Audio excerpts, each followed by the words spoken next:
A Vegas casino wants you to cash in your chips, and that is not a punchline. You remember this video? We were really hot on this story. It was a couple of weeks ago. The guy in the motorcycle helmet, that's the front of the Bellagio. Wait for it. We're going to show the guy, the surveillance video, perhaps. This guy's running in and out of the Bellagio with this motorcycle helmet. He's pulling off this, basically a grab and dash. Here we go. He's dashing. This is the robbery at Bellagio Casino. This is just a couple of weeks ago. Well, the bandit made off with $1.5 million in those chips. Most of them were valued at $25,000 apiece. Well, the Bellagio getting pretty smart, making it harder for the thief to have a payday by putting its gambling patrons on notice. Here's what they are now telling everyone. Redeem your $25,000 chips by April 22nd. After that, sorry, they won't be worth any more than the plastic they're printed on. I want to bring in Las Vegas gaming security expert Jeffrey Voyles. And Jeffrey, right out of the gate, I mean, is this just the Bellagio Casino basically daring this bandit to come cash in his chips? Well, Brooke, yeah, absolutely. They're trying to tighten up the window for him for redemption. And, you know, it was difficult for him in the beginning to even do that, but even more difficult now with an April 22nd deadline. It's just going to be worth about 90 cents to $1 per chip, and that's not what he went for. That is quite a bit less than the $25,000. So my yes, next question then is this, because he can't be the only one walking around with, you know, these chips. Does that mean that anyone who comes in to cash in these, we'll call them the old $25,000 chips from the Bellagio, will anyone turning them in be questioned? Well, they certainly will, but when someone's given a chip that size, we certainly know who that is. They're given that chip either from a cash transaction or a gambling transaction. So it's noted in the accounts, the serial numbers are noted as well, and the players, we know exactly who has them and who can redeem them when they come in. Some keep them on lockdown in a safety deposit box because they're lucky chips or they just want to hold on to them for the next play. So there's reasons for them to have them. There's no reason for him to have his. I see. So that was my next question. If there were serial numbers, because if this guy's smart, and I say that loosely, you know, he won't cash in all his, you know, $60,000, $25,000 chips, but they will then be able to match them to the serial number. In heists like, no, go ahead, jump in. No, certainly, yeah.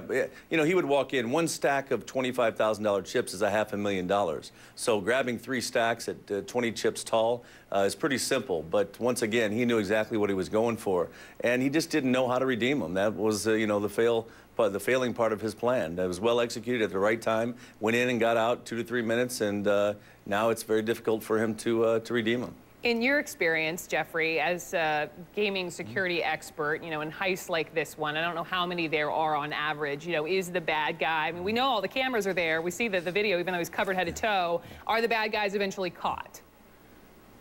Well, it's sometimes very difficult to profile a casino robber, if you will. You know, there's less than 1% of all robberies are casino related. So it's, the profiles are far and few between. So it makes it more difficult based upon that. But most of the casino robberies are more sophisticated. There's collusion based, there's a lot of intel.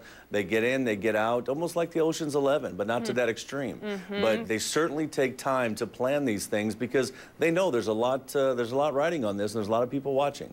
So, do you think he was a lone bandit here, or you think this was very much so premeditated? I think there were reports of maybe a dry run at another casino. Do you think he was the only guy working this, or there was very much so a lot of collusion, to use your word?